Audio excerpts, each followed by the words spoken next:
జై గురుదేవ్. స్వామి, మరి మిమ్మల్ని ఒక దాన్ని ఏమంటారంటే ప్రవచనం అనుకోండి.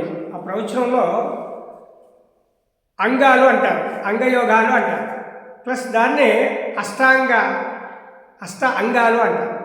అసలు అష్టాంగాలు అంటే ఏంటి? దాని గురించి మీరు క్లుప్తంగా చెప్తారని ఆశిస్తున్నాను. జై గురుదేవ్. ఇప్పుడు మీరు అడిగేది అష్టాంగ యోగా గురించి. యాక్చువల్గా ఏంటంటే ఈ అష్టాంగ యోగా పతాంజలి మహర్షి మనకి 5000 సంవత్సరాల నాడే అందించాడు. అష్టాంగ యోగాలు యమ, నియమ, ఆసన, ప్రాణాయామ, ప్రత్యాహార, ధ్యాన, ధారణ, సమాధి అనే విభాగాలు ఉన్నాయి. యమ అంటే ఈ సమాజంలో మనం ఎలా ఉన్నాం, మనకున్న దాన్ని ఎలా ఉపయోగించుకుంటున్నాం, మన నియమాలు ఎట్లా పాటిస్తున్నాం అనేది చూసుకోవాలి. నియమము అంటే ఈ నియమాన్ని నేను నా నియమంగా పాటిస్తున్నానా లేదా ఏమిటి ఆ నియమం అని తెలుసుకొని ఆ నియమబద్ధమైనటువంటి జీవితాన్ని జీవించడానికి అవసరమైనటువంటి క్లాసు అందిస్తాం. యమ, నియమం. యమ అనేది బయట సమాజం గురించి, నియమం అనేది నీ అంతర్గతం గురించి. ఆసనం అంటే మన శరీరం ఏది ఉండాలో మన శరీరం ఆరోగ్యంగా ఉండాలి. ఆసనాలు నేర్చుకొని స్థిర సుఖ ఆసనం అన్నాడు పతాంజలి. ఈ రకంగా ఎన్నో ఆసనాలు చెప్పలే, ఒకటే ఆసనం చెప్పాడు. స్థిర సుఖ ఆసనం గురించి చెప్పాడు. నువ్వు ముందు స్థిరంగా ఉంటే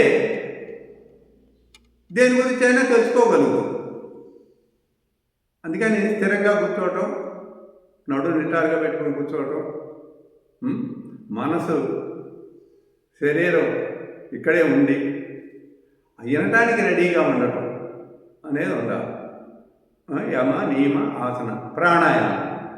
ప్రాణాయామం మనం గాలి తీసుకుంటున్నాం, వదులుతున్నాం, కానీ దాన్ని పూర్తిగా ఉపయోగించుకోలేకపోతున్నాం. 20% ఉపయోగించుకుంటున్నాం.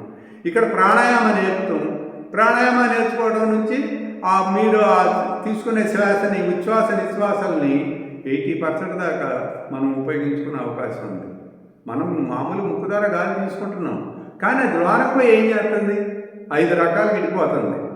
ప్రాణ, అపాన, వ్యాన, ఉదాన, సమాన అని ఇన్ని రకాలుగా అది విడిపోయి మనకి ఇన్ని ప్రయోజనాలు ఇస్తుంది. అన్ని ప్రయోజనాలు ఇస్తుందని తెలియదు. ఇక్కడైనా దాని గురించి వివరిస్తాం. ప్రాణాయామ యమ, నియమ, ఆసన, ప్రాణాయామ, ప్రత్యాహారం. మనం ఆహారం ఏదో ఘన పదార్థం ఏదో ఒకటి ఆకలి అవుతుంది కాబట్టి ఆకలి తీర్చుకోవటానికి ఏదో తినేస్తే సరిపోదు.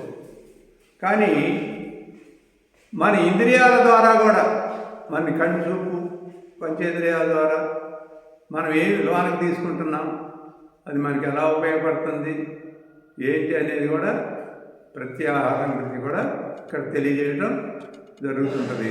ఈ క్లాస్కి వస్తే రోజు ఒకదాని గురించి ఇంకా క్షుణ్ణంగా తెలుసుకునే అవకాశం ఉంటుంది. జై గురుదేవ్.